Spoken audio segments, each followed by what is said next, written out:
has been life-giving to you since your ordination? Oh, what has been life giving to me? This question is quite easy because I think about it all the time.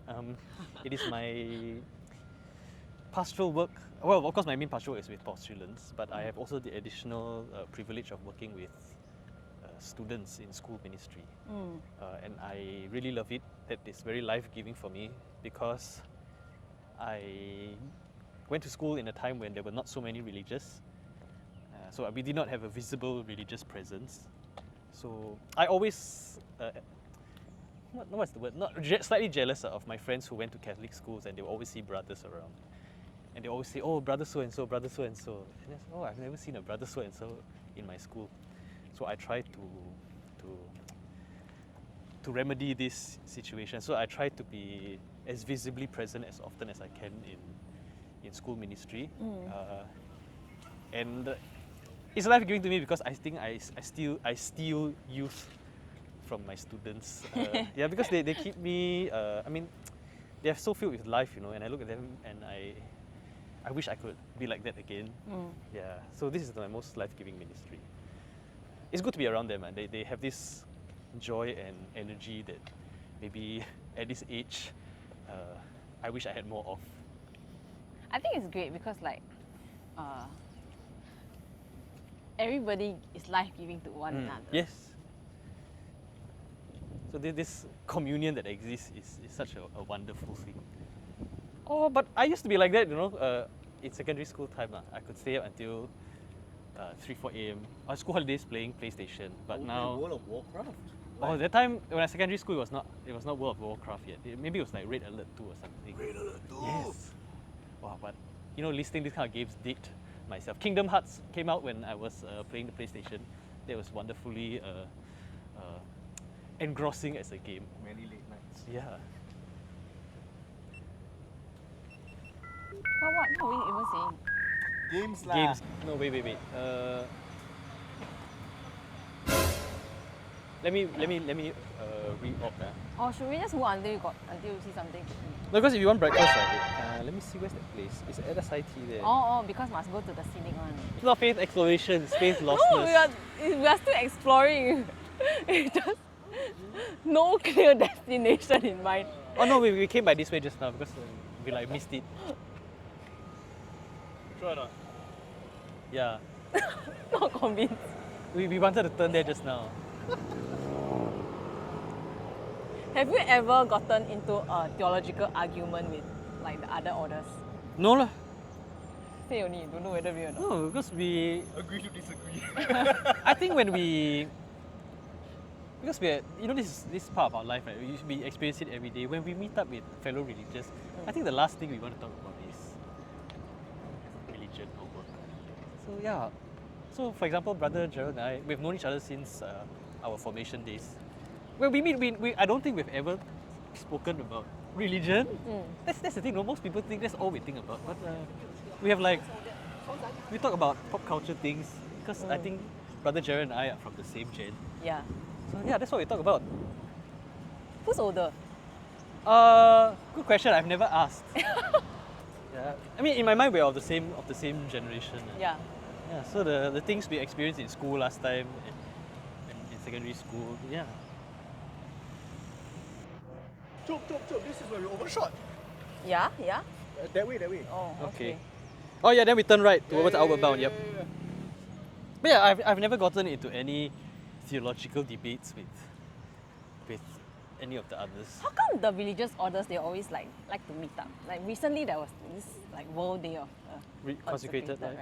right? Because we are like-minded people. You have to be of a certain mold, you know, to want to take up religious life. And so we hang out in the same way that friends hang out. Because there's some kind of kinship. Then I always see you always have this like heart for the Lord. That one started, I think that's Brother Gerald's brainchild. So he wanted to make it normal for people to think about religious life. It's not as you have to be super special, you know, to think about religious life. Everybody should be considering it in the same way that everybody considers marriage. So it was I think he worked together with fellow religions and said, how can we normalize discernment? to make it seem less foreign, less intimidating. And I think he's done a really good job. So yeah, shout out to Brother Gerald and his genius. I think he's like appearing in a lot of Yeah. sub episodes. Then you must put his face here. Yeah, that's the thing. No, we bounce ideas off each other. If there's any rivalry at all, it's a friendly rivalry, and it has always existed throughout history. Yeah. In the same way that your CCA will try to compete with another CCA, Yeah, but not like trying to dominate another CCA or another religious order. And each congregation brings its own expertise to the table. So if I'm doing pastoral work in schools, for example, you ask, okay, maybe I'll ask the LaSalle, how would you go about doing this? So when I did hospital ministry, it was the FMDM sisters who coach me on these things. So they are what we call the subject matter experts. Yeah. So yeah, it's a wealth of knowledge that they bring to the table. When was this recently? This was like, I think, a year and a half ago. You're the most famous Instagram friar in Singapore. I thought, cannot be, because I don't have that many followers. I thought, oh, you mean Brother Gerald? I said, yeah, aren't you Brother Gerald? I said, no, I'm not Brother Gerald. I said, that guy is really the most famous Instagram friar in Singapore. Yeah. But because, people see brown, see glasses, and they're like, okay, this is the same guy. We're not the same. Yeah. No, but because we used to take classes together, so we're kind of like, actually we're schoolmates, I thought about it. He's my schoolmate. Schoolmate? Yeah, at SFX. When we took classes, Catechism? doing our philosophy years. Oh. So, actually, my schoolmate is the seminarian Eugene Chan. We were same batch together. He's a diocesan seminarian. We were in the same batch together at Catholic High School. Yeah. A guy in the class ahead of me, that means above me, is now a Dominican priest. Nice. You all go different. Yeah, we all. That's the thing. Later in life, we all walk different ways. What were some of the things that was hard for you to adjust and adapt during your first year as a priest? Managing my schedule. Oh. Because as a seminarian or as a formand, your superiors decide for you. Say, okay, we're going to this thing. Okay. This is your class. This thing. But then when you have to make the decisions yourself, what should I accept and what do I not have the bandwidth to accept? Oh, okay. And then you're left to figure this information out for yourself. And Father Thomas, who was superior at the time, he gave me this piece of wisdom. He said, try everything first. You'll naturally find out which you can do and which you cannot do. But it's important to try. So that was the advice that I took. So your first year you try everything? Yeah, I tried everything. So different pastoral experiences, charismatic masters I did, school ministry I did, Chinese mass I did. But surprisingly, his wisdom proved right, because you find out which you're better at. I have not dropped any of them, of these ministries, but I know where my strengths are, my weaknesses are, and then you learn to work on them. So that was really good advice. And the one that was life-giving, which is The school ministry, yes. That was an accidental ministry that I fell into that was such a fruitful, at least it's still fruitful to me. So for the Carmelites, I think most of us are introverts. So when we're in social events with large groups of people, it drains our social battery. But we have to put on also this professional persona. It's not that we're trying to be two-faced or we're trying to be, false to ourselves, but we know we have to be of service to these people. But by nature, we are introverts. So, and I think we're not the only ones who do it. We know that to be of service, you need to have some kind of a bit of an external character. So that's what we do. It's a work. It's a work thing that we do, and most people do it at work. So don't feel like you're being false to yourself. Yeah, we all have different ways of coping at work. Pastoral work. Yeah. And then you keep a little bit of yourself at home. Priest can take MC or not? Funny you should ask this question. Priest can Priest can take MC. Oh, yeah. He's like, priest can take MC or not? Then got your boss. So actually, there was one time I did fall sick, and then I went to the doctor, And he asked me, okay, how many days MC do you think you need? And I looked at him and I laughed. I said, Doctor, my line of work, MC is useless. What am I going to do? I don't come down for prayer. I think he was a little bit surprised, like, oh, you're not here to take MC? No, I said, no, I'm here for the medication. Yeah. So there's no MC. I mean, who am I going to give my MC to my superior? Correct.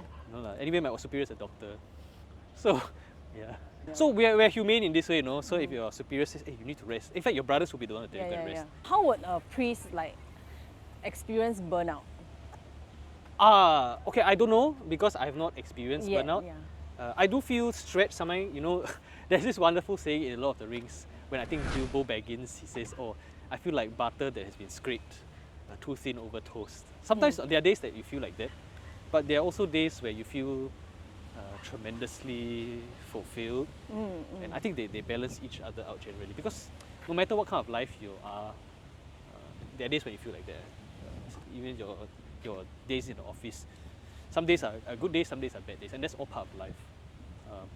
My old boss, when I was working, he said something very wise. I like to collect wise sayings from people, because he noticed people like to talk about this thing called work-life balance.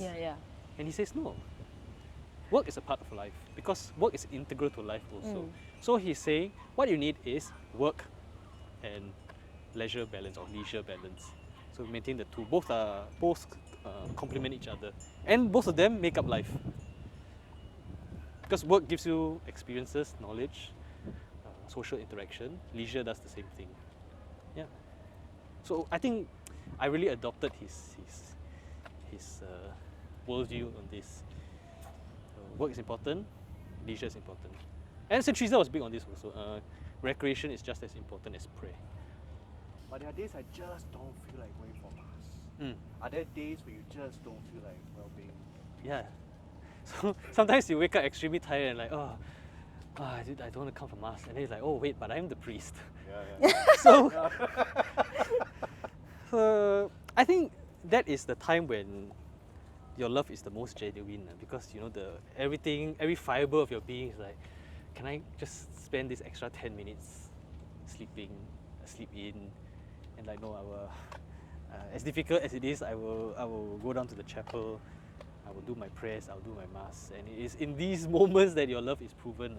It's not in the happy moments because it's so easy to love when everything is good. Yeah. A wise Carmelite priest said, another wise saying said, virtue is not proven until it's tested. Father Kenneth, hello.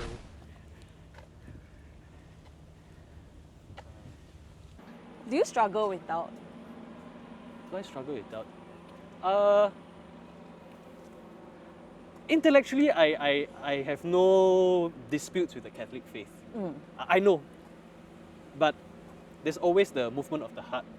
So one thing that I struggle with is death, the moment of death. I know theologically that at the end of it, there's God. Emotionally, I don't know yet because obviously I've not died. But every time I go to Mandai Crematorium, for example, I'm going to do the funeral rites. I always think about it and say, oh, intellectually I know, but emotionally I don't know. So, but that's the darkness of faith, you know. Faith is a submission of the intellect to all that God has revealed. But St. John of the Cross always tells us, because we do not yet see, there's always that darkness. So I'm not troubled by the fact that there's this darkness, because it's meant to be there. And I think as Catholics, once we accept, okay, you know, faith is an intellectual certainty, but the experiential certainty is not there, that's fine. That's how we live through the darkness of faith. And it's quite liberating once St. John tells you, oh look, it's meant to happen anyway. I think intellectually I acknowledge that everybody has to die. But then when I think about my parents dying, then I was like, oh my gosh, my heart's so heavy. Yeah. And that's where I guess we struggle along in our daily lives. Question, how do you give advice to people when you haven't exactly lived? Example, let's say I come to you, Father, and say, Father, I'm feeling very stressed. My wife always nag me, I can't tahan her. How do I love her better? But then as a priest, obviously, you have never been in married life. So how do you give sound advice to someone in a situation that you have never experienced? Well, I won't say we are totally inexperienced in such matters, because at the heart of everything is community life that is presenting this kind of problem. Whether it's your community with your wife, your children, or community with your brothers. So it is a question of community problems. And because we also experience community problems, how do we resolve such problems? We can offer, say, okay, look, this is what principles you can adopt. Communication. You don't need to be married to say communication is a thing that to work on. Giving of information. How restrictive are you with your own information? How do you live out this charity? But the best, I think, reasoning came to me from actually a doctor friend of mine. And he said, when I give advice to people who have cancer, for example, I'm not suffering from cancer, but it's a patient looking for a doctor who has suffered from cancer, and he only accepts advice from someone a doctor who has suffered from cancer. So we are able to give certain principles because they flow from revelation, with what God has revealed. So the authority does not come from the fact that I have not lived this set of life experience, but they come from divine wisdom, you see. I mean, and of course we say, look, your priest is not the sole source of information. You must have friends, friends who are married, and say, okay, what advice can I search out for them? That's why community is so important. It's not just your priest, friends, your parish priest, but hey, what do your other married friends say? So, how many fruits of the Holy Spirit have you received by the time you ordained, and are you still... Yeah, joy. Joy.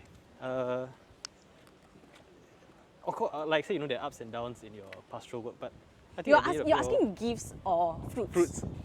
Wait, The gifts are given at the baptism. is gifts of fruits, right? Those are Gifts oh. lah. 这样 formation fail. Teach him properly. Then read Bible also. Bible got say.